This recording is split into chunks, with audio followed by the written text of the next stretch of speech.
Bite here, and I am adjusting my coilover height again. Thought I'd do a video showing just the coil height adjustment. Might save you some time when you're going to do yours. First step, jack it up. Sure you use jack stands. Remove your wheels, whichever ones you're going to work on. And let me give my standard disclaimer. This is what I do. And this video is for entertainment purposes only. You're going to need your wrenches. So you're going to have to figure out how much you want to raise or lower yours. This weight has to be off the suspension when you adjust your coilovers, or you're going to risk damaging them. Mine happened to be about 1.5 mil, is one turn. And I want to drop mine the equivalent of 4.5 turns. So I've marked where they're at. Now what you've got to do is loosen the bottom one. Try not to break your knuckles. Doing so by slamming that sway bar that's right there.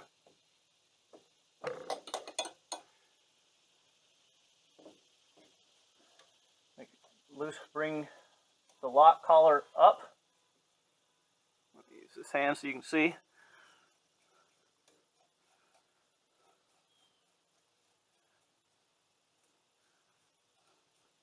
Bring it up high enough where you're not going to bump it. You're not going to hit bottom out. Now, we have to turn the shock. You can use the wrench on one of these, or you can just hand do it. Make sure you're turning in the correct direction. I want to lower my car, so I will be turning it this way. And it shouldn't be that hard to turn. Hopefully you've used some lube protectant on your shock body. That's one turn.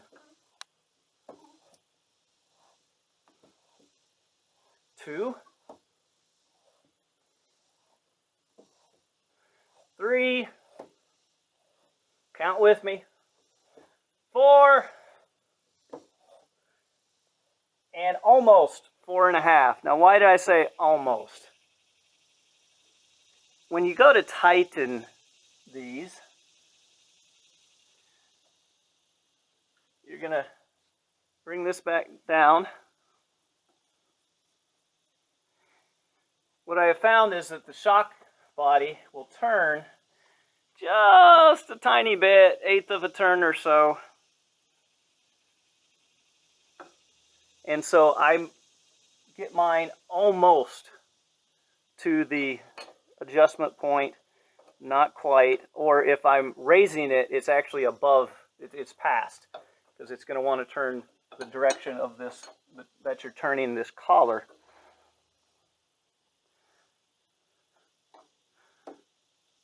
And I don't know that this one's going to turn at all, of course, since I've only done this 100 times. It's done it every time but the one I do the video on. And don't over tighten it. That should be good right there. Again, make sure your wrench is all the way on properly. Don't over tighten it. I suggest while you're here, make sure you don't have, your spring is nice and tight. And I suggest, if you can double check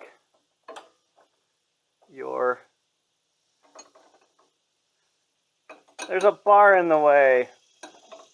Double check, make sure those are still tight. That's all there is to it. And let me mention measuring, because this makes it a lot easier. Use a caliper. This is just a cheap one. I forget the price, but it was quite cheap. And what you want to do, it's going to be a little tricky to show on the camera because you really want this long piece on the bottom. And you put those two between those two collars. That's where I'm measuring it. You can measure wherever you want, just be consistent. So if I measure right here, granted you can't see it because it's on the wrong side. 33. So that's 33 mil. Now I'll mark that, write that down on my notebook, and I'll know where it is, and I can compare when I lower it. If it's not quite where I want it, I know how much I need to change based upon the 1.5 mil ratio per turn, roughly. And that roughly part's where that bites you sometimes. Anyway, I'm rambling.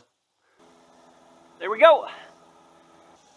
When you go to measure, make sure your air pressures are all the same, and make sure that you have moved the car, preferably forward, from where you dropped it.